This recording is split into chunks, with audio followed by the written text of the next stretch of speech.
Hello everyone, आज की video KBS NBS examination 2026 के कोर्ट केस को लेकर इंपॉर्टेंट होगा क्योंकि कई सारे कैंडिडेट्स के लगातार सवाल आ रहे हैं कि आपके कोर्ट केस का स्टेटस क्या है, उन्हें जानना है कि कोर्ट केस का क्या हुआ। तो आज की इस वीडियो में हम लोग डिटेल में जानेंगे कि आपके कोर्ट केस का स्टेटस क्या है। तो आप लोग वीडियो में बने रहना। साथ ही साथ कई सारे लोगों के धमकी भी आ रहे हैं कि आप ऐसा कर रहे हो, ऐसा है, ऐसा बहुत सारी बातें हैं। तो आज की इस वीडियो में हम लोग हर एक पॉइंट को बारीकी से जानेंगे, तो आप लोग वीडियो के लास्ट तक बने रहना। फिर चलिए हम लोग वीडियो की शुरुआत करते हैं और समझते हैं कि अभी आपका करंट स्टेटस क्या है। देखो, जैसा कि आप लोग जानते हो, आपका जो केबीएस एनबीएस एग्जामिनेशन 2026 का टीयर 1 का रिजल्ट जारी हुआ है, उस रिजल्ट में ढेर सारी खामियां हैं।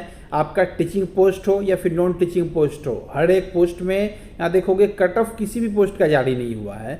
और साथ ही साथ आपके सब्जेक्ट का जो 10 टाइम्स रिजल्ट है वह भी जारी नहीं हुआ है। कुछ ही ऐसे सब्जेक्ट हैं जिसमें 10 टाइम्स रिजल्ट जारी हुआ है, जबकि देखोगे टीएसटी मैथ्स में केवल 5 टाइम्स रिजल्ट जारी हुआ है। तो ये जो कैंडिडेट्स के साथ धोखा है, इसे लेकर हम लोग केबीएस के खिलाफ, एनबीएस के खिलाफ कोर्ट केस तक पहुंच चुके हैं, जहां पे अभी आप लोग देखोगे बहुत सारे कैंडिडेट के काफ़ी मैसेज आ रहे हैं जो दुखी हैं। इस तरीके से उन्हें ये नहीं समझ आ रहा है कि उन्हें आगे क्या करना है, क्योंकि देखो जैसे पोस्ट में कैंडिडेट की कंप्लेन है कि ओबीसी कैटेगरी से हमारे 173 मार्क्स है, तो मैं यहाँ पे not shortlisted for tier 2 यहाँ पे हूँ, जबकि अदर जो कैंडिडेट है वो यहाँ पे 162 नंबर अनरिजर्व कैटेगरी से वो यहाँ पे क्वालिफाई कर चुके हैं। तो ये हमें नहीं समझ आ रहा है। जो मैं ओबीसी कैटेगरी से हूँ, हमारे पोस्ट में इतनी सारी वैकेंसी है और वहाँ पे देखोगे यहाँ पे मुझे फेल कर दिया गया है, अनरिजर्व कैटेगरी वाले कम में पास हो गए। तो कुल मिलाकर बच्चे काफ़ी कंफ्यूज हैं, उन्हें यह नहीं बताया गया कि आपके कट ऑफ क्या आपका। तो बहुत सारे लोग यहाँ पे रोते भी लगते हैं, लेकिन मैं आपसे बता दूँ कि इस पॉइंट पे अब तक दुख की बात है कि किसी का भी साथ नहीं मिला है। हमने हर एक देखोगे बहुत सारे ऑर्गेनाइजेशन के टीचर हैं जिन्हें मैं ऑलरेडी मेल कर चुका हूँ, कहीं से रिस्पॉन्स नहीं आया। उन लोगों का बस केवल एक ही टारगेट है कि आपसे वो किस तरीके से 2 पैसे कमा सकते हैं। जिस चीज़ में पैसे नहीं है वो वहाँ पे हाथ नहीं डालेंगे, क्लियर कहना है। तो आप लोग जान सकते हो यहाँ पे कुल मिलाकर किसी का भी साथ और सपोर्ट नहीं मिला है। यहाँ तक कि बहुत सारे कैंडिडेट हैं जिनके साथ गलत हुआ है, वो लोग भी एक बार भी खुल के सपोर्ट नहीं कर रहे। और यहाँ तक कि बहुत सारे ऐसे भी कैंडिडेट्स हैं जिनके धमकी भरे लहजे में मैसेज आते हैं कि मैं ये कर दूंगा, ऐसा है, ऐसा है, आपसे ये किसने कह दिया, बहुत सारी बातें हैं। जबकि मुझे दुख इस बात का है कि मैं जिनके लिए फ़ाइट कर रहा हूँ वो सभी खुल के हमें सपोर्ट नहीं कर रहे। यह दुख की बात है। धमकी जो भी आए, किसी टीचर का है, शिक्षक का है, अदर यूट्यूब चैनल वाले का है, मुझ पर फ़र्क नहीं पड़ेगा, मैं उन्हें देख लूँगा। लेकिन दुख इस बात का, मैं जिसके लिए फ़ाइट कर रहा हूँ उन लोगों का सपोर्ट नहीं मिल रहा है। आप लोग खुल के समर्थन नहीं दे रहे हो, यह दुख की बात है। क्योंकि मैंने आपसे 3 इम्पॉर्टेंट जो डॉक्यूमेंट है वो मांगा था। नंबर 1 पे था मिनिमम स्कोर करने वाले कैंडिडेट्स जिनका सिलेक्शन हो चुका है। मान लो किसी के किसी भी सब्जेक्ट में 90 नंबर पे सिलेक्शन हुआ है, तो आप मुझे वो रिजल्ट का जो स्क्रीनशॉट है वो शेयर करो मुझसे। नंबर 2 पे मांगा था मैक्सिमम स्कोर कर रहे हैं लेकिन उनका सिलेक्शन नहीं हो पाया, तो वो स्क्रीनशॉट दो। मान लो कोई 209 नंबर मैथ्स में स्कोर कर रहे हैं, उनका सिलेक्शन नहीं हुआ, तो आप मुझे शेयर करो मुझसे।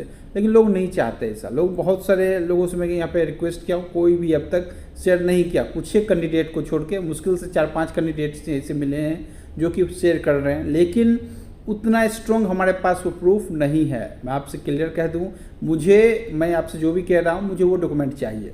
नंबर 3 पे है आपने जो भी आरटीआई किया होगा उसका रिस्पॉन्स मुझे चाहिए।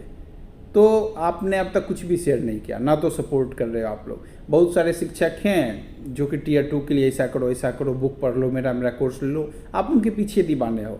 तो यदि यही करोगे तो आप कर सकते हो। मुझे कोई ख़ास मतलब नहीं है कि आपका सपोर्ट चाहिए ही चाहिए। नहीं करोगे सपोर्ट तो मैं अपने तरीके से लड़ूंगा। लेकिन आप ये चाहोगे जो तो आपको इन्फॉर्मेशन मिलता रहे, तो नहीं मिल पाएगा। मैं जानता हूँ किसी भी संगठन के खिलाफ इतना आसानी से नहीं जीता जा सकता, वो भी जो आपके पास प्रूफ अच्छा खासा ना हो। देखो, मैं आपसे क्लियर कहता हूँ, मुझे आपका सपोर्ट चाहिए, क्योंकि अभी किसी भी शिक्षक का सपोर्ट नहीं है, किसी न्यूज़ चैनल का सपोर्ट नहीं है, किसी खास स्टूडेंट का सपोर्ट नहीं है। कुछ एक मात्र स्टूडेंट हैं जो कि यहाँ पे सपोर्ट करने आ रहे हैं, लेकिन बाकी का सपोर्ट नहीं है। तो संगठन के खिलाफ टिकना, हमारे पक्ष को स्ट्रॉन्ग करना कोई मामूली बात नहीं है। तो आपको ये समझना होगा, आपसे जो भी डॉक्यूमेंट मांगा जा रहा है आप लोग वो शेयर करो, सीरियस होकर शेयर करो, ताकि हमारा पक्ष स्ट्रॉन्ग हो और हम लोग अच्छे से फाइट कर सके। आप लोग हमें वेडनेसडे तक भी, बुधवार की इवनिंग तक 5-6 बजे तक भी, रात तक भी दे दो तो हम लोग उसका थर्सडे को यूज कर सकते हैं। लेकिन यदि आप नहीं देते हो तो कोई बेनिफिट नहीं है। मैं आपसे क्लियर कह रहा हूँ, मुझे आपका सपोर्ट चाहिए। आप लोग यदि ताकत दिखाओ तभी हम लोगों की जीत हो सकेगी। लेकिन इस कंडीशन में जैसा भी हम लोग फाइट कर रहे हैं, कोई अकेला किसी संगठन से नहीं लड़ सकता। मैं वहाँ लड़ूँ भी तो मजाक बन के रह जाएगा हमारा। लेकिन मैं आपसे क्लियर कह रहा हूँ, आपका सपोर्ट चाहिए। आप जितने भी कैंडिडेट्स हैं तो खुल के सपोर्ट करो। यदि आपके साथ गलत हुआ तो लड़ने में यहाँ पे कमी क्यों कर रहे हो? आवाज़ उठाओ। डरे हुए हो वो कराएगा तो मेरा बेनिफिट है, इससे नहीं होगा। आपको आवाज़ ऊँची करनी होगी, तो आप लोगों को सपोर्ट करना होगा। चलिए आज के इस वीडियो में यहीं तक। अभी जो यहाँ का स्टेटस है मैं आपसे थर्सडे को शेयर करूँगा कि वहाँ का क्या स्टेटस है। अभी फ़िलहाल वो जो भी था आपका सैटरडे को, फ्राइडे को, अभी भी वहीं पे हम लोग रुके हुए हैं। तो आपका सपोर्ट चाहिए। आपसे कैंडिडेट्स उम्मीद करता हूँ कि आप लोग हमें सपोर्ट करेंगे। चलिए आज के इस वीडियो में यहीं तक।